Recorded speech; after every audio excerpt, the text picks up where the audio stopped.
মহাভারতের বিশাল গল্পের ভেতরে এমন একটা প্রশ্ন আছে যেটা আজও আমাদের ভাবায়। প্রশ্নটা হলো, শ্রীকৃষ্ণ তো সর্বশক্তিমান, তাই না? তাহলে তিনি কুরুক্ষেত্রের ওই ভয়ঙ্কর যুদ্ধটা থামিয়ে দিলেন না কেন? চলুন আজ এই গভীর রহস্যের ভেতরে ঢোকা যায়। যুদ্ধ তো শেষ, পাণ্ডবরা জিতেছে ঠিকই, কিন্তু এই জয়ের দাম হাজার হাজার জীবন। আর এই ধ্বংসস্তূপের মধ্য থেকে উঠে আসছে এক মায়ের অভিশাপ। কুরুক্ষেত্রের সবকিছু শেষ হয়ে যাবার পর শোকাতুর গান্ধারী এই সবকিছুর জন্য সরাসরি দায়ী করলেন শ্রীকৃষ্ণকে। গান্ধারীর এই প্রশ্নটা কিন্তু শুধু একজন শোকাহত মায়ের নয়, এটা যেন আমাদের সবার মনের প্রশ্ন। কেন ঈশ্বর বা কোনো পরম শক্তি এই রকম অন্যায় আর ধ্বংসের সময় চুপ করে থাকেন?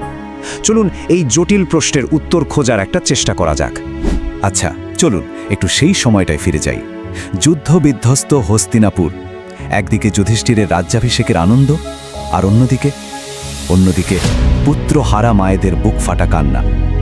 এই সুখ আর দুঃখের মাঝেই কিন্তু গল্পের আসল পর্বটা শুরু হচ্ছে। ঠিক যে মুহূর্তে যুধিষ্ঠিরের অভিষেক হচ্ছে, সেই সময়ই গান্ধারী এসে দাঁড়ালেন শ্রীকৃষ্ণের সামনে। তার গলার স্বরে শুধু শোক নয়, ছিল তীব্র অভিযোগ। তিনি শ্রীকৃষ্ণকে বললেন, হে কেশব, তুমি তো সব জানতে, তুমি চাইলেই এই যুদ্ধটা থামাতে পারতে। আর এখানেই তো আসল অবাক হওয়ার ব্যাপারটা। শ্রীকৃষ্ণ, তিনি তো পারতেন, তাই না? এক মুহূর্তে ওই অভিশাপটা হাওয়ায় মিলিয়ে দিতে পারতেন, কিন্তু তিনি তা করলেন না, বরং একদম শান্তভাবে অভিশাপটা মেনে নিলেন। কিন্তু কেন? তার এই চুপ করে থাকাটা কি আমাদের অন্য কোনো গভীর সত্যের দিকে ইশারা করছে? এই যুদ্ধটা কিন্তু হুট করে একদিনে শুরু হয়ে যায়নি।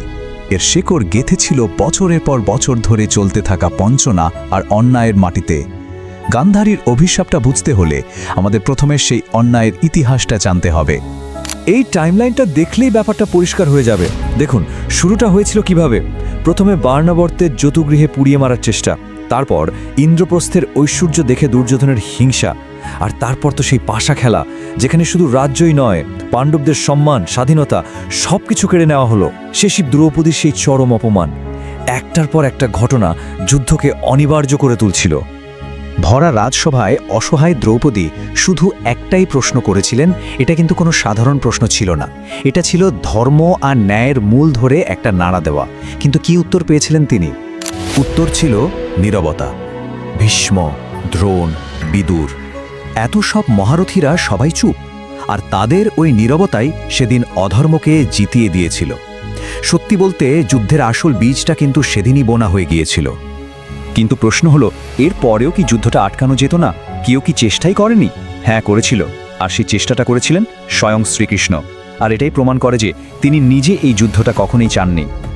যখন কুরুক্ষেত্রের আকাশে যুদ্ধের ঘন ঘটা, শ্রীকৃষ্ণ কিন্তু কোনো সেনাবাহিনী নিয়ে যাননি। তিনি একাই গিয়েছিলেন হস্তিনাপুরে।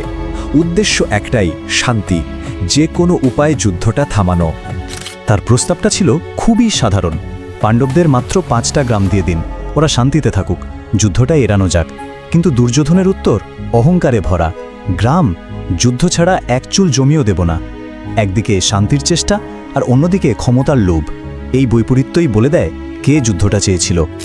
মানে শ্রীকৃষ্ণ কিন্তু সব রকম চেষ্টা করেছিলেন, সব কূটনৈতিক পথ খোলা রেখেছিলেন, কিন্তু যখন এক পক্ষ কোনোভাবেই শান্তি চায় না, তখন যুদ্ধকে আর ঠেকানো যায় না। তাহলে আবার সেই আগের প্রশ্নটাতেই ফিরে আসতে হয়। যদি তিনি শান্তি চাইতেন, তাহলে কুরুক্ষেত্রে অর্জুনকে যুদ্ধ করতে বললেন কেন? এখানেই শ্রীকৃষ্ণের ভূমিকার আসল রহস্যটা লুকিয়ে আছে। যুদ্ধক্ষেত্রে দাঁড়িয়ে অর্জুন যখন দেখলেন উল্টো দিকে তার নিজের দাদু, নিজের গুরু, নিজের ভাইয়েরা, তার হাত কাঁপতে শুরু করলো। তিনি অস্ত্র নামিয়ে রাখলেন, বললেন আমি পারবো না। এটা তো খুব স্বাভাবিক একটা মানবিক সংকট, তাই না?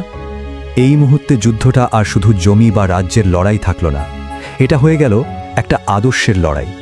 ধর্ম বনাম অধর্মের, ন্যায় বনাম অন্যায়ের।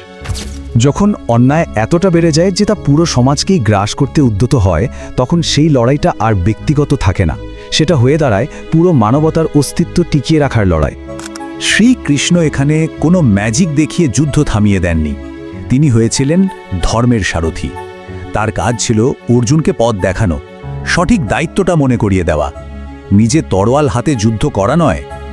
আর এটাই হলো আমাদের মূল প্রশ্নের উত্তর। একটু ভাবুন, শ্রীকৃষ্ণ যদি তার ঐশ্বরিক শক্তি দিয়ে যুদ্ধটা থামিয়েই দিতেন তাহলে কি হতো? তাহলে তো সেই অন্যায়েরই জিত হতো, তাই না?